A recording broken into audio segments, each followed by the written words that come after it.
My name's Gwen.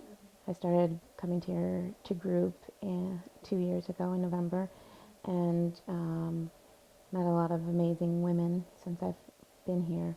I've had jaw problems and headaches since I was a little girl. And as I approached 40, my dentist told me that I had to replace all my teeth because I was grinding them down at night. The reasons why I'm in my early 40s and am just starting to do this work with SAVA is because I don't remember most things about my childhood.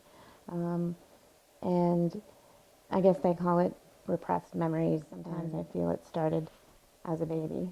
But I know it was going on when I was around 6 or 7, just because I remember the house that I was living in when some things may have happened.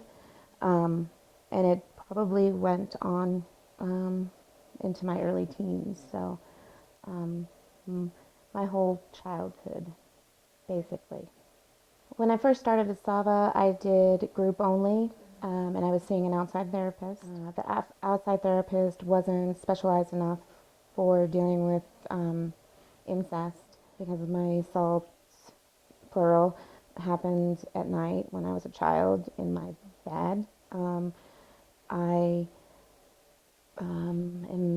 Sleeping has been very hard for me, and over the last 2 years since I've been coming to SAVA, I feel good enough to go off, and it's been 2 months since I've been off any sleep medicine. But I don't think that anyone is really going to get any help until they're ready to reach out, and I think that's part of the thing for me. Part of the healing process was actually saying, hey, I need help with this.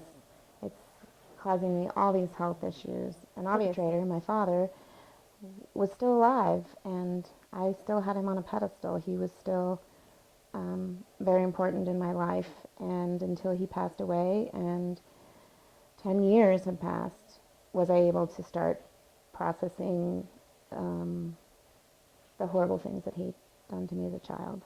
So one of my biggest messages that I'd like to get out is that women that are, in their 30s and 40s and even 50s, and they've repressed these things and they're just now getting out. I want those women to know that they're not alone, and that it's not that I'm crazy and that I haven't done the work. It's just that I wasn't ready to, whether it's alcohol problems, drug problems, sleeping pill problems. It most definitely affects your life, and I think that it's easy for women to minimize it, especially women who've had single assault victims. They tend to blame themselves a lot. 2006, I was in my late 30s. I was date raped, and I'll tell you what, it was not consensual. But sexual assault is such a topic that is not spoken about, and it's so hush hush, and it's kind of frustrating to go to this grocery store and always they ask, do you want to donate to Breast Cancer Awareness Month and Prostate Awareness Month and all these different things, MS, this and that, and help cure cancer. Well, what about Sexual Assault Awareness Month? How many people know that April is Sexual Assault Awareness Month? It doesn't just happen to crazy people. It happens to everyone. It's something that needs to be talked about more.